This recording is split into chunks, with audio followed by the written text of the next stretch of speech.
Grant, really grateful to spend some time to chat with you about my career in social impact investing. Yeah, no, I love it. So I think I would love to start there because I'm fortunate enough to when I get to talk to people, they're usually at a really profound point in their life where they're working on something that will last sort of far beyond they are here, right? And I think it's really cool to talk to people when they're in that mindset of creating something that will build a legacy. But I also thought it's important. I always think it's important to show the pathway to even get to that point. So maybe just take us through your career journey and how you sort of came about looking at investing in all these phases from an impact point of view. Like just walk us through that journey of how Turner Impact Capital even got started. Sure, and it's been a long journey, and it's a work in process, and continues to be a work in process. But truth be told, what we'll talk about today, business being a force for good in my career, has really never been more important to society and more rewarding as an investor. I mean, think about where we stand today and what's happened over the last 12 months. Mm-hmm. I mean, we've had a global pandemic, we've had an economic crisis, we've had a civil rights movement, all at the same time. I mean, Incredible. imagine that in the history of the world. Each alone would have been a formidable crisis, and together, we're watching this in real time.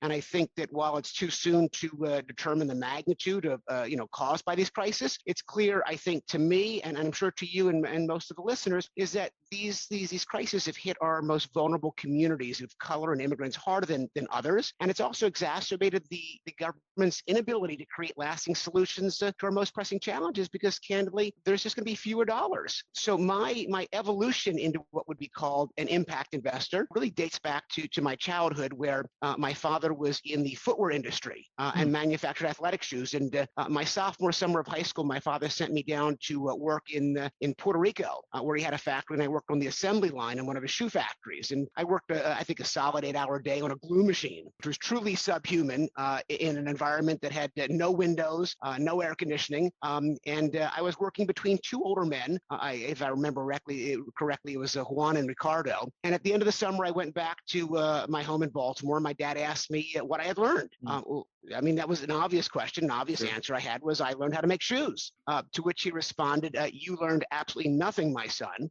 You're going back next summer. And I was a little bewildered. So the next summer I returned, and to my surprise, there were both Juan and Ricardo working the same machines on either side of me. And I remember asking them, why are you guys still here? And I remember Juan looked at me really confused and looked at me and said, Bobby, what choice do you think we have? And I remember returning back home that summer and my dad asking me the same question, what I had learned. And my response was really quite different. This time I answered, I learned just how lucky I am and how lucky I was to have choices in my life. So as we'll talk about today, I found Turner Impact Capital about 7 years ago after a 30-year career as a capitalist and a 20-year career as a philanthropist, where candidly, I struggled at both. Yeah. As a capitalist, first of all, I went to the Wharton School in Pennsylvania, where I graduated in 1984 with a black belt in how to create wealth.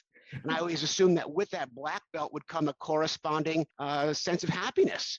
And it just didn't for me. In the 80s, I worked for a firm called Drexel Burnham Lambert, indirectly for a gentleman by the name of Mike Milken, and eventually went on to be a partner in one of the world's largest alternative investment firms, where over time, I realized that making money as the primary source and candidly the sole metric of my accomplishments was really just not enough for me. Mm-hmm. So I guess maybe it was 25 years ago when I was in my mid to early 30s, I recognized I had a lack of balance. And I went on what I called my 50 over 50 journey, a journey where I interviewed 50 people from all walks of life: bankers, money managers, teachers, policemen, politicians, rich people, poor people, doctors, nurses, even lawyers, but fewer lawyers because they tended to charge me by the hour for this conversation. And I asked them a very simple question. Were you happy? And if so, why? And if not, why not? And I concluded that for me, this exercise helped me understand that happiness to me, success to me, which is also known as happiness, was defined in a 4-step program. Number one was materialism. And I know that sounds almost hypocritical as a social impact investor, but let's start by agreeing that it's hard to be happy in survival mode, right? When you're living paycheck to paycheck, it's hard to think about building a foundation for happiness. So let's all agree that materialism is a foundation. It will not guarantee happiness, but it does guarantee a more comfortable form of misery. Number two was love. And most people, when I said, well, love's only 2 out of 4, people say, well, Bobby, where's the romance in your life? And I said, well, my romance always has taken a second seat to my ambition. And if you're an ambitious person, you realize that you will spend 80% of your waking hours away from those that you love. So therefore, you cannot rely upon love to drive happiness in your life. Number three, I learned was for me to be happy, I had to have the opportunity to achieve. Not achievement itself, but the opportunity to get up every morning like a gladiator and train for battle. Go out on that playing field and leave it all on the field. And if I were to lose, I wouldn't be jealous or have animosity towards the victor. I'd respect them. But I know that I did everything that I could do to take on a challenge that I cared about. And fourth, and what was really most important to me, was I needed power to be happy. Mm, And not the power, the Austin Powers Dr. Evil, a mm, sense of power to manipulate or control, but rather the power to have a positive impact on other people's lives. mhm, Because truth be told, the happiest people I met with were the teachers and the mm, policemen and the healthcare workers, people that got to get up every day in their lives and do something with a purpose that improved the lives and opportunities for other people. And so in a desire to gain some balance and have a positive impact on other people, I started increasing my focus on philanthropy, where I also struggled. I struggled as mm, a philanthropist, where my wife and I supported a myriad of non-for-profits focused primarily on social justice and income equality. And we quickly came to realize that the vast majority of organizations and non-for-profits that we were funding were really only just putting band-aids on issues. They were reactive, not proactive. They weren't really accountable, either financially and or socially, and they weren't generating measurable impact. And we concluded after a decade of philanthropy that in many instances, we were just funding legacies of dependency. So 25 years ago, I came to the following conclusion, that if you want to treat a problem in society, then the government and philanthropy are just fine, but neither are mm, particularly good at creating durable solutions that stick. And if you wanted to cure, really cure, you had to harness market forces to create durable, sustainable, and profitable solutions. So mhm. that was sort of the evolution and the groundworks for how we started Turner Impact Capital. Because in my role as a partner and alternative manager, I spent a lot of time, not a lot of time, maybe 30% of my time doing really innovative business models where I was using business as a force for good. And we can talk about that at greater length. So much to unpack there, and I think somebody who doesn't know you, right? If you're just in some corner of the world or corner of the city or the country, and you're sitting down and you're talking to somebody, and somebody asks you, "What is Turner Impact Capital? What is its mission, and what does it do?" How do you respond to something like that? I think that Turner Impact Capital is a blessing. It's a blessing to me as I get to get up every day and do something where my accomplishments are aligned with my values as a human being. It is really what it is. A more theoretical or more academic response would be, Turner Impact Capital is one of the world's largest alternative investment managers focused on using market forces to create durable, sustainable, and scalable, and profitable solutions to tackle some of our most pressing and pervasive challenges in society. Let's be serious, Grant. I think we can all agree that even before COVID, our country, the world has fallen short on its ideas. In Hmm. America alone, there was 43 million Americans living on food stamps. Only 1 in 3 students in public schools were proficient at grade level. That's only gotten worse since COVID. 78% of full-time workers live paycheck to paycheck. That's in Hmm. survival mode. One Hmm. in four, nearly 12 million renter families live severely rent burdened, spending rent at the expense of food security and health security. These things are, when you add COVID to the equation and an economic recession, you further deepen the disparity of opportunities and hope in a country. And the fact is today that there are hundreds of millions, if not billions of people around the world whose educational, economic, and healthcare outcomes are predetermined by where they're born. Hmm. Families living in survival mode, living paycheck to paycheck, for all intent and purposes, families that have been foreclosed out of the American dream and from prosperity, and it's just not sustainable. So what Turner Impact Capital is, it's an investment vehicle that invests in hope and recognizes that investing in hope doesn't need to be exclusive or segregating from being a profitable endeavor. So let's talk about housing, education, and healthcare, because these are three obviously massive societal problems that we face. And what I really enjoy about them, and I think I want to start with education, just because I think that's sort of the prerequisite for everything we're talking about. I think it's obviously has such power in what it can do, and the potential in someone's life. And why I say education first, and why I want to talk, because I really believe in charter schools, and I know it's still early on in sort of the idea of what that is. But can we talk a little bit about education and what Turner Impact Capital is doing from a charter school perspective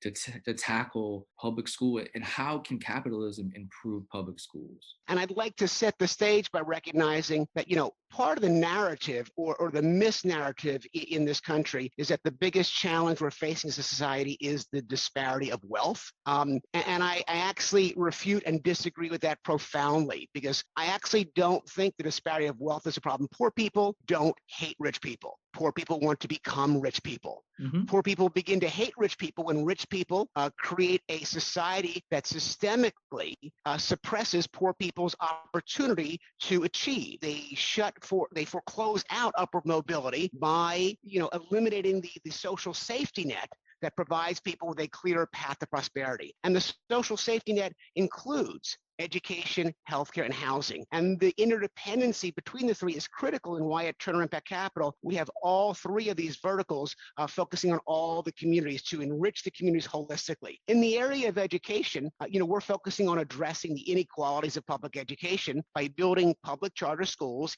in some of the most economically Amazing. challenged, underserved communities. I mean, it is truly criminal to me that we as a country rank number one in what we spend in the world per pupil for education. Yet globally, Grant, we rank 13th in reading, 37th in math, 18th in science. And while charters are not necessarily the panacea to the solution of public education, they're part of the solution, because in my opinion, the public school districts have lost their privilege of operating as a monopoly, as they have failed to innovate and educate our next generation. It saddens me to tell you that only 1 in 3 public school students in this country are proficient at grade level. And it's worse in urban communities. So while there is a universe of people, possibly teachers, unions, and others, that view charter schools as competition and undermining the unions, charter schools are incredibly pro-union. They represent the children's union. And they represent a parent's perspective that children and adults need alternative choices in education. So our fund is all about empowering the very best in class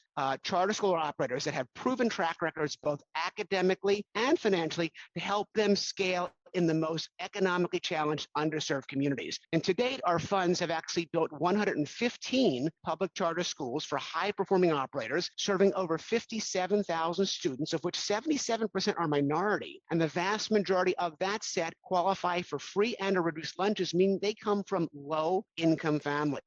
These are students who otherwise would have been relegated to underperforming school districts, and our schools that we have built consistently outperform their public district competition.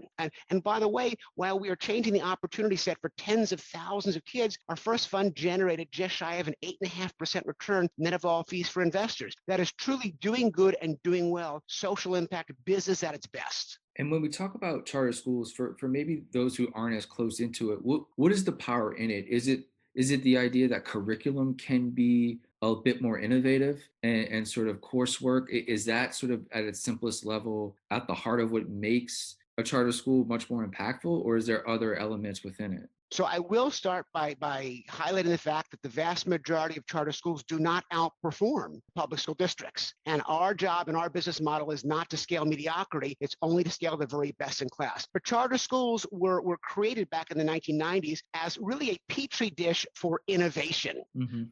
Charter schools, again, are public schools. They just get to operate independently from the district, therefore independent from the collective bargaining contract of the teachers union. And the idea was behind charter schools is, if our public schools are failing, let's take this lab, we'll call it a charter school, and let's infuse this lab with interesting ideas, and we'll see if they have positive impact on those students. Ideas like maybe a longer school day, ideas like maybe blended learning incorporating technology, ideas like maybe having an incentive program where you can incentivize teachers for doing well, and you can penalize teachers for not doing well. So not necessarily based on payment based on tenure, but rather payment based on value or outcome. And what happened is, originally back in Minnesota, is some of these ideas quickly moved to the top, and they tried to infuse these ideas in the districts themselves, where they were met with great resistance from the teachers unions, who said, well, a longer school day, a longer school year, what do you mean that we can pay a more junior teacher more than a more senior teacher based on performance? No, it's based on tenure. So very quickly you saw the divergence of goals, prioritizing education for the benefit of children or the benefit of adults. And that's why charter schools began to proliferate independently from public schools. But they are both held accountable to the same governing authority. They're both, the revenue revenue streams come from the taxing authority of the state. The primary place where they differ is with regards to facility funding, as where the public school districts do not have to pay for their facilities. They are paid for by real estate taxes in the various communities, pay for the bonds. Charter school facilities do not have access to that capital, so therefore that's the real impediment to charter school growth. It's not kids. It's most likely today there's 1 million kids on a wait list for a great charter school. Yep. At $20,000 a school seat, that's a $20 billion infrastructure. But the reality is charter schools don't have access to those taxes on real estate. So they historically have had to cobble together philanthropy to build, and that basically handicaps their ability to scale quickly. Our business model addresses that. It goes a step further by not only do we address the facilities need, but we are a bridge to ownership. And our business model is recognizing that no one gets rich in a landlord-tenant relationship other than the landlord. Our goal as a social impact investor is empower these great not-for-profit charter schools to create enterprise value so they can be sustainable. So what we do is we build this amazing turnkey solution for a school. We enter into a long-term lease, say 30 years, which protects our investors. But once that school is 4 or 5 years of both academic and financial performance, we actually allow them to buy the facility from us using cheaper cost of capital. The cheaper cost of capital comes in the form of municipal tax-exempt debt because our borrowers, our schools are all non-for-profits. So rather than paying me my 8.5% during the time where they're incubating and they're socializing, stabilizing, once they are stabilized, they can borrow money at 3.5% or 4%, which dramatically cuts their facilities costs, which means they'll have more money to spend on curriculum development, transportation, or other enriching services for their students. You said the word infrastructure. Is there any place in this new sort of couple of $1 trillion infrastructure bill possibly that might pass? Is there any room in there for building schools for charter distribution? We hope so. Right now, President Biden's infrastructure plan is a dream, right? It needs to go through partisan politics. So we'll see what at the end of the day it looks like. It's not dissimilar to the Opportunity Zone legislation, which was originally authored by and championed by my dear friend Cory Booker. And that was an incredibly innovative, noble legislation that by the time it got through partisan politics, it really ended up being a glorified tax break for highly affluent families that had long-term capital gains to roll. So time will tell what it ends up looking like, but I think that President Biden is very, very focused on investing in the social safety net. He's investing in infrastructure, which is essential. It will also create jobs. The beautiful thing I also recognize it, or how I look at it from an outsider, looking at the firm, is that it's sort of building an ecosystem where a child can go to, an innovative charter school and then perhaps walk home to a much better living facility, right? And then also in the neighborhood have access to decent healthcare, right? It seems like Turner Impact is trying to build this ecosystem for citizens where that foundational sort of quote unquote safety net is available for them in all three of those sectors. Am I kind of reading that correctly? Verbatim. It's exactly right. Again, we recognize that hope comes in the form of a three-legged stool. And all three legs, education, housing, and healthcare, all need to be addressed in a sense of a wraparound service or safety net to empower prosperity. And it's interesting because when you look at these issues, what most people don't recognize about impact investing is it requires unique skills to be an impact investor. It doesn't require you just necessarily being a black belt financier, because there's a universe of issues and risks associated that most bankers are not even aware even exist. One of the things we're most proud of since our founding in 2014 is, well above in the fact that we've raised $1.5 billion, well above and beyond the fact that we've touched the lives of over 125,000 citizens, driven strong risk-adjusted returns. What I think we're most proud of is the fact that we've grown to over 250 employees, of which we are 90% diverse, meaning non-white men, and we are 50% women, meaning, I guess, non-men. And the diversity is something we're really proud of, because it's not done to check a box, to greenwash, to say that we are an ESG or SRI responsible or a member of any one of these trade groups. The reason that we are diverse is because it's a competitive advantage. Simply put, when I partnered with Magic Johnson of the Laker fame nearly 20 years ago to create a series of funds that invested in historically neglected minority communities, he told me that two words would clearly define investing in underserved communities or impact investing, and those were arrogance and distrust. Hmm. Arrogance from capital, because capital had the wealth, had the education, had the privilege, therefore had the knowledge how to solve the problems of underserved communities, which obviously was arrogance.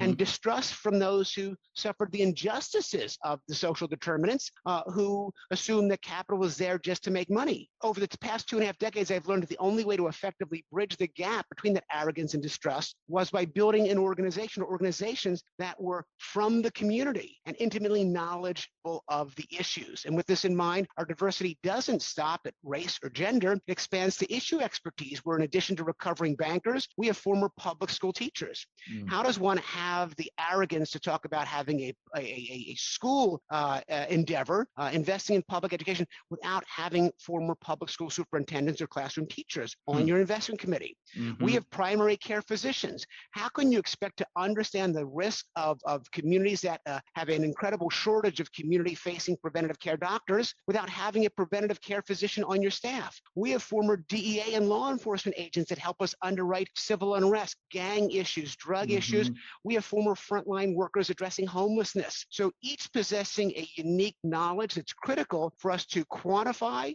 identify, and mitigate both financial and social risks of an investment. And that really is what differentiates us from any other investment firm that's trying to address holistically the pervasive and pressing challenges we face as a country. So let's talk about housing. We talk about the student walking home, but also, a teacher, right? Like a teacher going, walking home that doesn't, make a ton of money, housing for them to be adequate, right? And maybe at this housing facility, the opportunity for, if she's passionate, he or she is passionate, to maybe teach extra at the housing facility or something like that. Like, what are the innovating housing approaches that you're looking into and trying to So fulfill? it's a great question. And I think, as you stated, I think that we can agree that everybody suffers. Hmm. Communities, household well-being, the environment, and worker productivity all suffer when housing is not proximate to employment, Hmm. education, healthcare resources, and most importantly, is not affordable, right? Well, So that's yeah, problematic for everybody. Let's start with the fundamentals. In America today,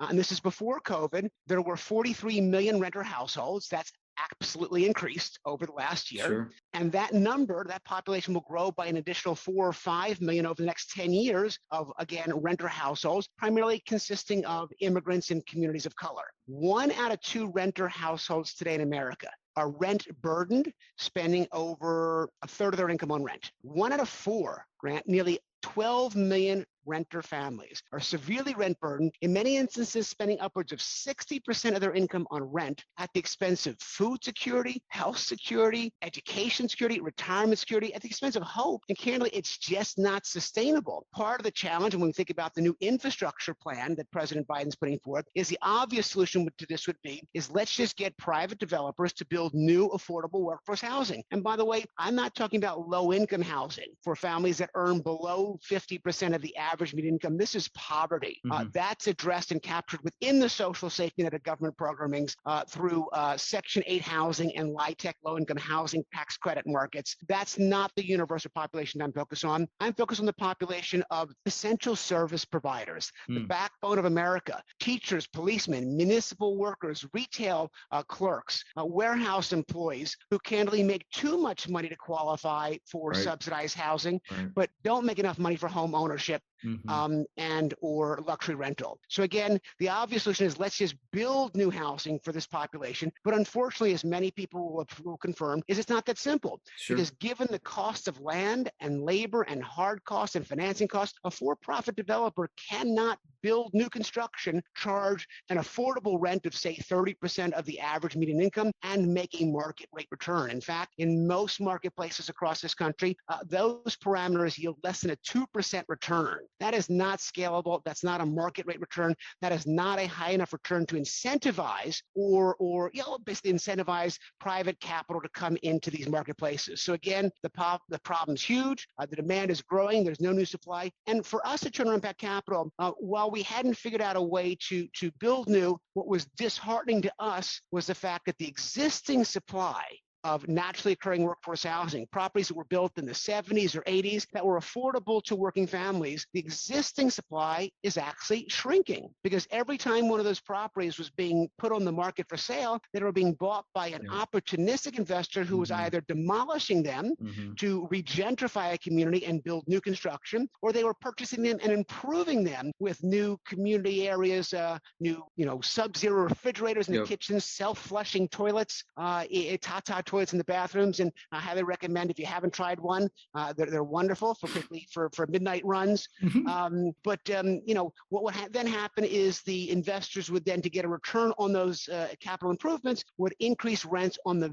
very tenant who had seen no wage inflation. Sure. And Sure. again, as I said, while I haven't been able to figure out how to build new, I have been able to figure out how to buy the existing stock of workforce Okay. housing when it comes in the market, pay a competitive price, preserve its affordability, and at the same time generate a market rate return without increasing rents. So how is that possible? Yes. So first of all, let's all agree, if we want to generate market rate returns, but don't want to do it by increasing rents, then our only option is to do it by what? Reducing expenses. And if I've learned one thing over being an impact investor in the urban markets over the last 25 years, is that the biggest expense of owning and operating workforce housing is not real estate taxes, it's not capital improvements, it's turnover. It's Mm. vacancy. Let's be serious. Nobody works 2 jobs a day, which candidly most of our tenants do. Comes home to a shoddy apartment in a shoddy neighborhood, spends in many times upwards of 40 or 50% of their income on rent, and screams at the top of their lungs, God, I love living here.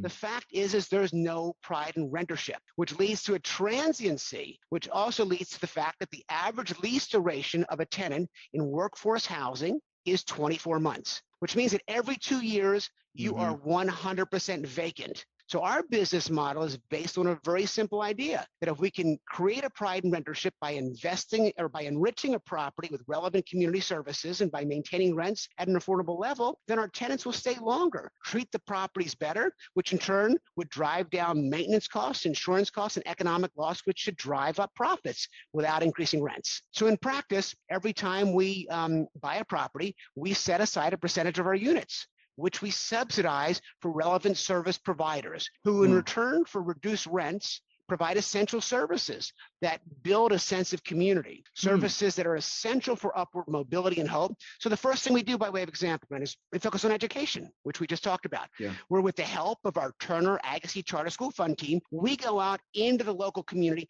and we recruit teachers from neighborhood schools to live at our property. And in many instances, it's teachers that are teaching at schools that we've built. And in return for the reduced rent, these teachers, these essential service providers, oversee educational programming at our properties tailored to the community makeup. Things like after-school tutoring for children, but maybe things like English as a second language for adults. The second area we focus on is safety and security, where, as I mentioned before, we have a former DEA officer on our staff, Randy Slaughter. For the record, former U.S. Marine, DEA advisor, and retired gang task force member of the Anaheim Police Department. He is one mean, bad mamma jamma, but he understands how to underwrite civil unrest, gang issues, and drug issues. And what Randy does is go out into the community, and he recruits law enforcement agents from local police precincts to live at our property. And in return for subsidized rent, these resident officers are obligated to A, park their squad cars out front of our property at night. No greater disincentive for a drug dealer than seeing a police car parked out front. They have to live in our building. They can't sublet it. They've got to make their presence known. And they've got to organize and oversee community watch programs. But they are active participants in building a sense of community. And finally, in the area of healthcare, with the help, again, of our third vertical, our Turner Healthcare Facilities team, we recruit healthcare workers from neighborhood health centers, often ones that we may have developed. And if not, we'll go out and find great ones anyway, who in return for reduced rents, these allied healthcare workers oversee healthcare programming tailored to the community makeup, programs like health fairs, exercise classes, and flu shot drives. And while our tenants are already paying a lot in rent, none of them could afford for these additional services. Right. Leading to the very simple fact, unless our tenants have to move, they don't. So while enriching a community is interesting in theory, let me give you some encouraging metrics for our listeners. Number one, in the last 6 years, we've purchased 30 properties across the country, comprising of over 11,000 units, 17,000 residents. To date, we have enriched our communities with over 100,000 Let me say it again, 100,000 program participant hours of education, safety, and health programming. And to date, we've been able to drive our tenant satisfaction rates from below 30%. Today, they sit at 95%. And while enriching a community and creating a pride in rentership clearly addresses my goal to have a positive social change, let me tell you the icing on the cake. It's also driven strong financial change. With a 30% increase in lease terms, people are staying longer. And with each passing month, that average increases gets longer. We've had a 50% reduction in crime. We've had a 22% drop in economic loss, all leading to nearly an 8% growth in NOI, excluding taxes and insurance, and a forecasted 10% return net of all fees to our investors, all this without increasing rents. This is what we call doing good by doing well. Again, this is impact investing. Earlier before we got on, you had mentioned that there's forces out there that don't like what you're doing, right? And sort of, I guess, try to play devil's advocate. What is their counter to all this? I'm trying to think of why people would not every representative in a local community, congressman, congresswoman, senators, why wouldn't they not say yes to all this and allocate capital to all this from both of the public perspective and private, really, both sides? I wish I had a great answer other than it's just ignorance. Yeah, I think that might be it, right? I think it's ignorance. I think that what people don't recognize is that throughout history, we've learned that we don't learn from history, right? But we've also learned, when we have learned from history, is that revolutions occur when the majority of a society live in despair. And, again, as I said before, poor people don't hate rich people. They want to become rich people, but they do begin to hate rich people when rich people create a society of systemic suppression. And what we're seeing in this country is a revolution in the making. And that revolution is coming out of the vastness and the depth and breadth of despair of the tens and tens of millions of families who are living in survival mode, living paycheck to paycheck, who do not see any clear path to prosperity. And historically, while we have relied upon the government to provide that path of prosperity, that social safety net through education, housing, and healthcare, I think we can all see and realize that our reliance upon the governments to address those issues have failed and actually handicapped our outcomes, leading to a greater disparity of outcomes. And I think that while it's too soon to really understand the long-term impacts of this pandemic, we all know that it has definitely impacted disproportionately our communities of color, and it is absolutely going to have a long-term impact on the healthcare, education, and economic outcomes on underserved communities. So it's ignorant not to want to invest in the social safety net. It's ignorant not to invest in hope, because if we do not, it will lead to either a political revolution and or a physical revolution. And there is a subset of this country who candidly does not believe that there should be a fair and level playing field, does not believe that there should be a clear path to prosperity, doesn't necessarily understand or believe or recognize that their wealth and their privilege, a lot of it had to do with luck, and it's not entitled. But the reality is many people do think that their wealth was entitled, that luck didn't play a role, and do not see a need or a reason to allocate resources for those who have not been provided the same opportunity set that they had. It's unfortunate, but it will remedy itself with time. Is there like a specific case study city that you present, whether you're pitching investors or pitching like public servants, of an ecosystem where this has just excelled, maybe even beyond, your wildest imagination? Is there a city or community that comes to mind where this has just been implemented flawlessly and the effects have been very broad? I think it's a work in progress. Mm-hmm. I can show you not cities, but I can show you subsets and communities where we have been able to have a reinforcing mechanism on communities. As an impact investor, and I'll explain what reinforcing mechanism means, but it really, as a catch-all phrase, it means that making $1 investment leads to $3 worth of wealth creation because of a change in outlook and a change in disposition. As an impact investor, listen, I'm required to make money for my investors. I report on 3 metrics. First and foremost, I report on how well we're doing generating risk-adjusted returns. Now, the reality is, over the past 20 years, most of the time I've met with new investors, I'm met with great skepticism. How in the world can you do good and do well? The traditional investor believes that if you superimpose a social metric on a financial return, that will come at a sacrifice in yield. You've got to segregate profits and purpose. I am in a unique position that over the last 25 years, I've actually proven that if done correctly, social impact investing can actually drive better risk-adjusted returns than more traditional investments because it's not based on speculation. I mean, most investors in the world are Right. speculating. They're Yep. buying low, hoping to sell high. They're selling high, hoping to buy low. They're betting on interest rates, cap rate compressions, whatever it might be. They're betting on whether or not they can create demand for a product without knowing if the demand exists. Social impact does none of that. Social impact doesn't try to create demand. Social impact is focused on existing demand that is unmet. Things like education, housing, healthcare needs, where the traditional investor's been the government, where institutional capital misperceives the opportunity, where there's a dearth of capital, and marketplaces where they require unique opportunities or unique skill sets. And if you do it right, impact investing can actually drive better risk-adjusted returns because we've eliminated one of the biggest risks of investing, whether or not demand exists. So I think that's we're proving it out in all of our schools. On average, our schools outperform their competing school districts by over 10%.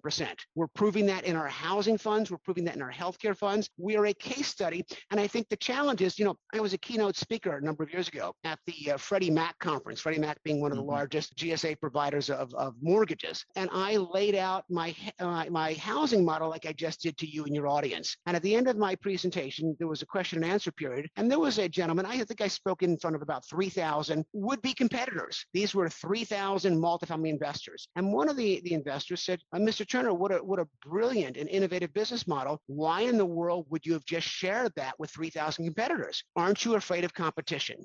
To which I responded, great resolve. I'm not afraid of competition. I'm actually afraid that there's not competition. The reality is there's 24 million families that are rent burdened in this country. With the 10,000 units that I've bought and preserved, there's still 23,990,000 families who don't have a landlord like me rooting for their success. So I'm not afraid. A great example would be the public education in New Orleans, where you're from. Yep. I mean, obviously, there was a wholesale retooling of public education Katrina, prior to Katrina.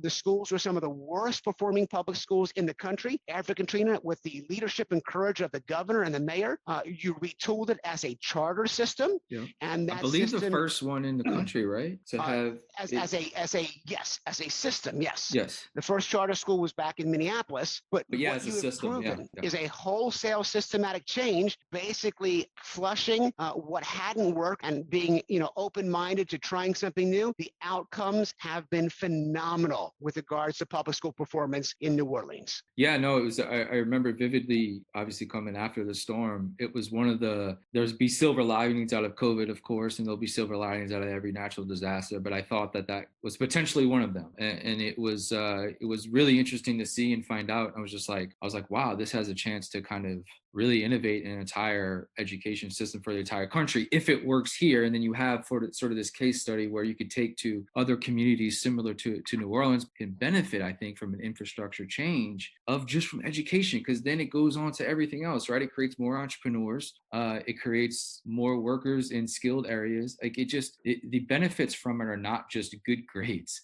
right? But it's more people go to college. It's more people get jobs in certain skilled areas. So I just think it has the potential is so amazing, and I hope the statistics are coming back positive, because that would just be you asked the question before, who wouldn't be supportive of what you're doing? Yes. And I think everyone who's listening today should ask that question. And if you know someone who's not supportive, I think you need to educate that person on the benefits of why using business as a force for good, why investing in the social safety net. And by the way, social impact investing, most people say, well, gee, we don't want to raise our taxes, right? Who wants to pay more? That's the purpose of impact investing. It's not relying upon taxes or increase of taxes. This is using business, market forces to address our most pressing social challenges. And that's the beauty of what we're doing. But it's almost a rhetorical question. I mean, why aren't people rooting for us? I mean, the answer is obvious. Self-aggrandizement, self-preservation, whatever it might be. And you mentioned just briefly, you think about infrastructure. Let's talk about how we're failing to and I think address the need for community quality, affordable healthcare. When you look at how disproportionately COVID has impacted our communities of color, I think it was the state of Michigan where the percentage of the population that was Black, while only represented 12% of the population, it represented 26% of the deaths. deaths. And we see how disproportionately these underserved and neglected communities are being affected by global pandemics and economic crises. And when you look at healthcare, where our country spends 20% of its GDP on healthcare, nearly $3.6 trillion is spent on healthcare. And by the way, Grant, that's the entire GDP of Germany spent on healthcare, more than any other country, what we spend per capita, with terrible results. Terrible results. Our healthcare fund that we have at Turner Impact is targeting the critical and growing need for community-facing, outcome-based healthcare in underserved communities. Infrastructure that will support the rapid growing, value-based payment model that rewards healthcare providers for preventing sickness rather than treating sickness. I mean, again, we know the problems, but why has our healthcare system failed? It's failed because we have a dysfunctional reimbursement methodology historically. We have paid our healthcare systems, our healthcare providers, based on volume, not value. Doctors only get paid when they see a patient, when they treat a patient, when they perform a procedure. Therefore, we have created a sick care system rather than a healthcare system. And what ends up happening is we spend an extraordinary amount of money treating sickness that would have been much less expensive if we had just prevented sickness. What's great is we are moving towards an outcome-based, value-based system driven by CMS, which is the Center for Medicare and Medicaid Services in Washington. And we now have nearly 60% of our healthcare reimbursements as capitated payments, meaning that a healthcare provider is rewarded for coming in under a cost, is penalized for coming in over a cost. And our mission is, like in the charter school space, is let's empower the very best in class, clinically proven operators of outcome-based, value-based healthcare to expand their footprint. And to date, we've built 19 community healthcare clinics, primarily Medicare Advantage clinics and PACE centers for the elderly, serving 57,000 low-income patients in historically neglected communities. And at the same time, we're on target to generate a 10% return net of all fees to investors. Again, just another example of doing good and doing well. I wanna end on a little bit of the future and talk about what you're optimistic about. Let's say the next 5 to 10 years in these three phases of housing, education, healthcare, or just overall. What are you super optimistic about that things will actually be different maybe the next decade or so, whether it's public policy changing, whether it's better allocation of capital from government funds into programs like this, and as well as the maturation of impact investing as a sector, and you see more private capital come into investments like this. Are you optimistic that these things will forge and really start to scale, your philosophy? So Sam Cooke wrote a great song, Change is a Coming. And I'm very optimistic because change is a coming. And it's coming in the form of the population aging out. Those that are today in charge of, responsible of legislation, in charge of, responsible for allocation of resources and investments around the world are predominantly middle to late 50 or 60 white men who were trained very differently, who don't have the perspective, don't have the ability. They may have the ability to sympathize with these challenges, but clearly don't have the ability to empathize. They've never suffered the injustices of social determination. What I'm most optimistic about is the next generation of leaders. Their values are very different. Their goals are very, very different. So as leadership changes, as you see new blood come into politics, new generation of investors grow up that are diverse, that have experienced and have the wisdom to think differently, as there are more and more organizations like Turner Impact Capital that are pioneers, but setting the example that doing good and doing well, creating a model that works, that can be replicated. All those together, those three will collide to create great change. So I'm incredibly optimistic. The only place I'm really concerned about is that I don't necessarily believe that the environmental crisis will be solved with business safe force for good, because there's so many competing motivations around the world as to why people are not going to go green. And I think that to address the environmental issue, we've got to go more global and treat it like we have done the pandemic with COVID-19. And I think that's going to have to be governments coming together and allocating the proper amount of resources and legislation, because really that train has left the station. Using market forces to reduce our carbon footprint is not going to get us there. But we need to reduce the existing carbon in the atmosphere. Reducing the rate of acceleration is not getting us there. We need to extract the carbon. We need to sequester the carbon. The technology exists, but it doesn't have a market-driven solution yet because it's not profitable to extract carbon from the atmosphere, and therefore has got to be government-led with regards to the allocation of resources, because you cannot commercialize yet carbon sequestering. Well, thank you so much, Bobby. This has been tremendous for me personally, and I hope for the listeners when they hear this. I know you're very busy, so I really appreciate you taking the time and educating me and educating hopefully a ton of people out there on the philosophies that you and your team are implementing across the country. And I just believe so much in a lot of what you're doing. And to me, the most important shift of our time is the allocation of capital. And if that can go into systems like this on these three pillars, I think that's when you see systematic change across the board. I'm optimistic, but I think we still have a long way to go. Me too. And as I said before, it really just boils down to an allocation of resources. And one of the resources is our intellectual capacity. Are we going to be wise enough to recognize that unless we focus on building and enriching that social safety net, our way of society will not be sustainable. And again, social impact investing has never been more important to society, but it's also never been more rewarding as an investor. So I invite you and all of your listeners to, if they want to learn more, go visit our website at turnerimpact.com, and we welcome